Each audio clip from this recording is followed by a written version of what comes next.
안녕하세요. 이번 시간은 이제 마지막 시간이 될 수도 있겠는데, 전지와 연료전지에 대해서 학습하도록 하겠습니다. 우리 전지 많이 사용하죠. 대표적으로 여러분들 사용하고 있는 스마트폰, 거기에 들어가 있는 전지도 있고요. 시계에 들어가는 건전지 같은 것들도 있고요. 그리고 자동차의 동력을 도와주는 그런 연료전지 같은 것들도 있고요. 그렇죠? 그런 다양한 전지들이 있는데, 그 전지들이 어떤 원리로 어떻게 이루어지는지 그런 것들을 배워보는 시간을 가져보도록 합시다. 자, 전지 2에 이거는 조금 넘어가도록 할게요. 자, 전지의 기본 원리입니다. 전지에 전류가 흐를 수 있는 원리는 뭐겠어요? 화학 반응을 통해서 그 전자가 이동을 하는 거겠죠. 그래서 이거 대표적으로 볼타전지라는 게 있는데, 이 화학전지의 구조를 먼저 볼게요. 자, 전해질 용액이 있어요. 그러면은 마이너스 극에는 전자를 내어놓는 산화 반응이 일어납니다. 그리고 전극에서는 이온화 경향이 큰 금속, 이온화 경향이 큰 게 칼륨부터 해가지고 Au, 금까지. 그래가지고 이온화 경향이 큰 금속과 이온화 경향이 작은 금속, 이렇게 있었던 게 앞에서 배웠었잖아요. 어쨌든 그 중에서 이온화 경향이 큰 금속이 마이너스 극에 있습니다. 자, 그러면은 플러스 극에는 전자를 얻는 거예요. 앞에서는 전자를 내어놓는 산화 반응이 일어난다면은 플러스 극에서는 전자를 얻는 환원 반응이 일어납니다. 그래서 이온화 경향이 작은 금속이나 탄소 막대, 이런 것들을 사용하는 거죠. 그래서 전자를 내어놓으니까 내어놓은 전자는 어디로 가겠어요? 이렇게 흘러가겠죠.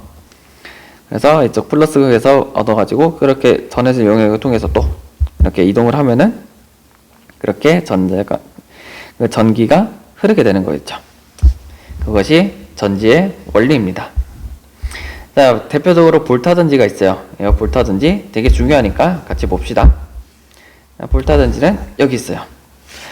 볼타전지에서 사용하는 판으로는 아연판이랑 구리판, 이 두 가지를 사용하는데, 아연판이 마이너스 극이에요. 이온화 경향이 크겠죠.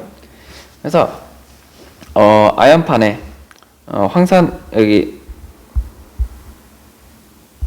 황산이 이렇게 있는데, 이 황산에서 아연판이 담겨져 있고 구리판이 담겨져 있습니다. 그러면은 아연이 산화가 돼요. 아연이 산화가 되면서 전자를 내어놓겠죠. 그러면은 그 내어낸 전자는 도선을 타고 이렇게 전기에 불을 붙이고, 그리고 구리판으로 이동을 하게 되겠죠. 그러면은 그때 이 아연판에 있는 아연이 산화가 되면서 전자를 잃었고, 그리고 아연이 이 전해질로 흘러가게 됩니다. 빠져나가게 되는 거예요. 그래서 아연판이 계속 질량이 감소가 될 거예요. 그리고 전자가 흘러가면서 구리판에서 전자가 나오면서 여기 전해질에 있던 수소와 전자가 결합을 하면서 수소기체를 발생을 해요. 그런데 구리판은 직접 반응에 참여하는 게 아니에요. 그래서 구리판의 질량은 감소하진 않고요. 그 대신에 수소기체가 발생을 하면서 이 구리판에 감싸겠죠. 구리판에 감싸다가 수소가 날아가기도 할 텐데, 그거는 뒤에 가서 다시 한번 얘기하도록 할게요.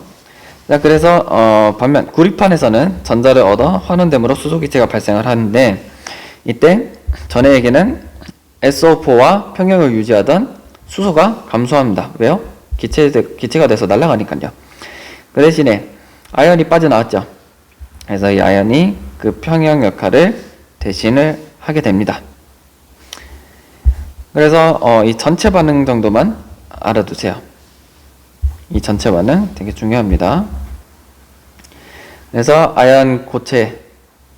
아연이 수소와 만나서 수용액에 있는 수소와 만나서 아연이 수용액이 되고, 수소는 기체가 돼서 날아가게 됩니다. 이것이 전체 반응입니다. 그래서 아까 앞에서 얘기했던 구리판이 이렇게 있으면은 수소기체가 발생한댔죠. 그러면 이 수소기체가 이 구리판에 감싸면서 이 수소 여기 있던 전자들이 이 전자가 흘러나왔잖아요.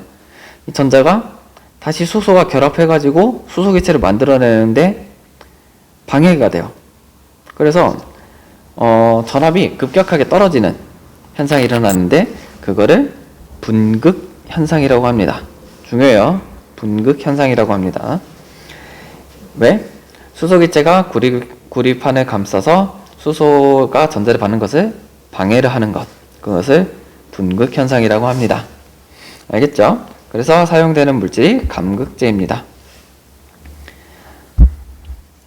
그리고 다니엘 전지가 있는데 다니엘 전지는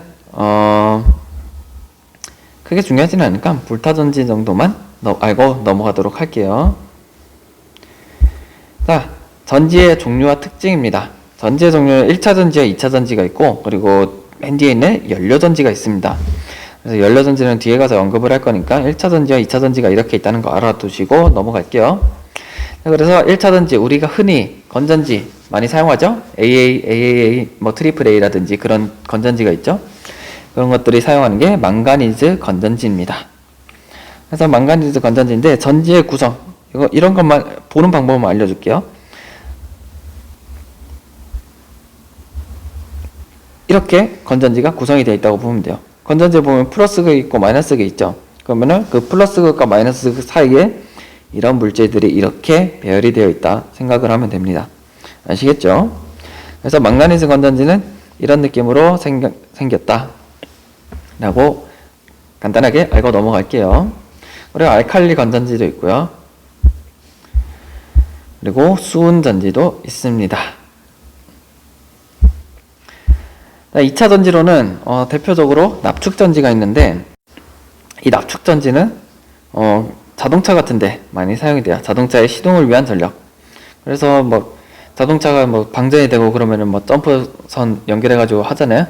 납축 전지가 방전이 됐다는 거예요. 그래서 이 납축 전지의 구성은 이렇게 되어 있습니다. 그래서 이런 것들이 있다는 거 알고 넘어갈게요.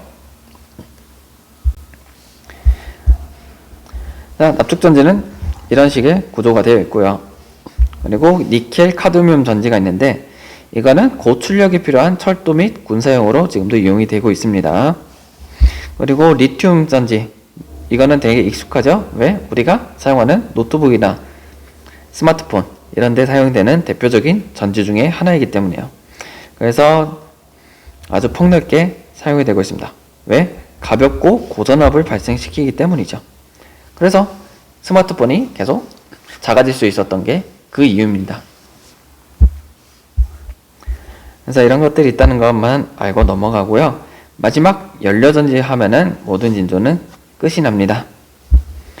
자, 연료전지가 있는데, 자, 연료전지는 뭐냐면 전지는 아까 앞에서 나와있던 전지는 반응물이 내부에서 있어가지고 내부에서 반응이 일어나는 거였어요. 하지만 연료전지는 그 반응물이 전지 내부에 저장이 되어 있는 게 아니라 외부에서 계속 공급을 해주는 거예요. 그래서 지속적인 작동이 가능한 전지입니다. 그래서 연료를 이용해서 에너지를 생산할 수 있다는 건데, 연료의 화학 에너지가 전기 에너지로 바뀌는 거예요. 이것이 연료전지입니다. 대표적으로 수소산소 연료전지 있는데, 우주선 전력 공급원으로서 많이 사용이 되고 있습니다.